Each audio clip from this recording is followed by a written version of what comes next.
Auzubillahi mina sheytaani rajim. Bismillahi rahmaani rahim.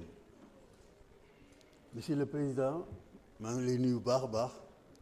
Mes chers collègues députés, maa ngi lay nuyu. Askanu Sénégal damay wax ne tey jii ñun député di Assemblée nationale ñu daje pour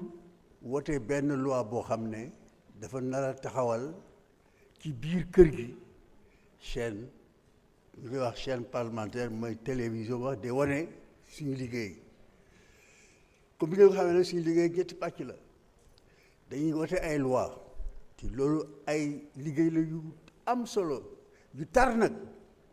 mais kenn du xam dara parce que dañoo des ci kër gi te télé yi koy génn sax duñu génne ni mu war a demee am na suñu liggéey commission yoo xam ne tey du ko fekkee kenn du ko fekkee duñ ko wax Sénégal bu ñëwee ci wote loi dañuy contrôler action gouvernement am na ko wax fii dem nañ fi tey Kédougou dem nañ fi Casamance dem nañ fii ci GCO affaire Circom bi te loolu aussi ba tey Sénégal yi xamuñu ko te boo déggee dañuy sànni sax ay xeer naan ñun defuñu fi dara ba ñu fi toogee léegi loolu ngeen koy wax te boo nekkee si biir nga gis depuis longtemps liggéey bi ñu fi def liggéey bu am maanaa la waaw man gis naa ko teg naa sama bët fekkee naa ko nit ñaa ngi ci terrain bi ñu ngi ci liggéey ci commission yi ñu ngi def ay capacitation pour yokk si xam-xam te loolu lépp peuple bi xamul ci dara kon nag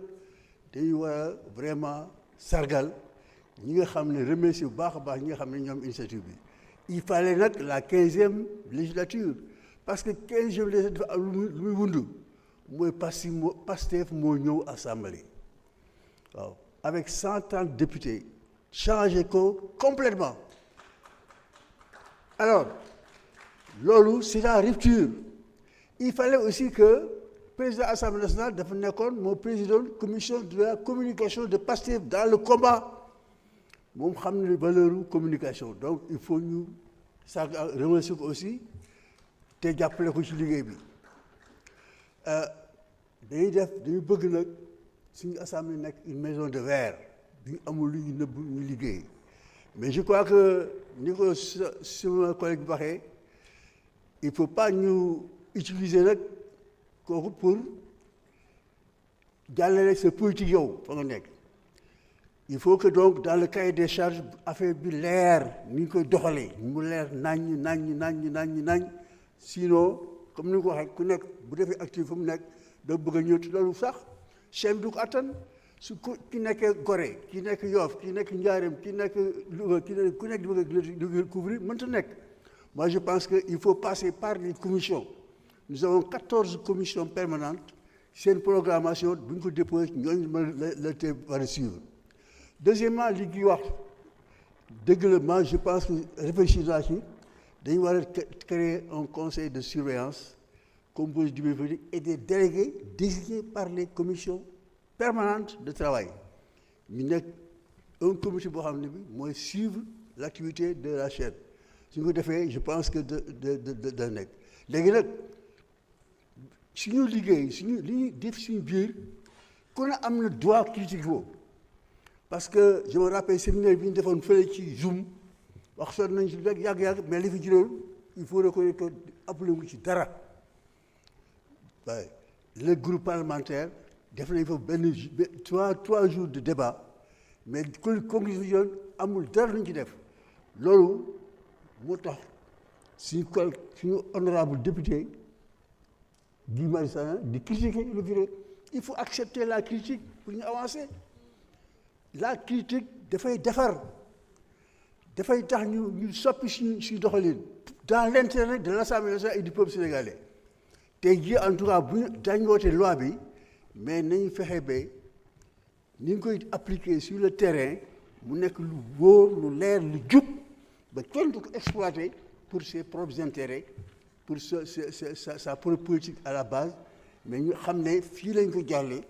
ci cahier de charges yi appliqué sous la direction d'un conseil de surveillance composé du bureau et des représentants de chaque commission permanente. Je vous remercie. Merci, honorable.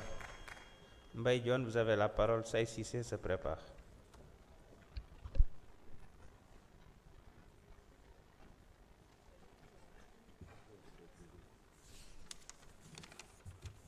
Bonjour, Monsieur le Président, chers collègues. Nous sommes réunis aujourd'hui pour examiner la proposition de loi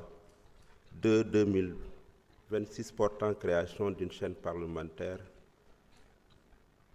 à l'Assemblée nationale et qui est déjà adoptée par la Commission des lois le 9 février dernier. Monsieur le Président, nous vous félicitons pour cette excellente initiative. Je sais que parmi les réformes que vous avez initiées, cette chaîne parlementaire vous tient à cœur. C'est l'occasion pour moi de vous féliciter et féliciter les 3 collègues qui ont porté la proposition. Toutefois, Monsieur le Président, le texte prévoit un affranchissement total de la chaîne en création de tout contrôle et de toute régulation indépendante.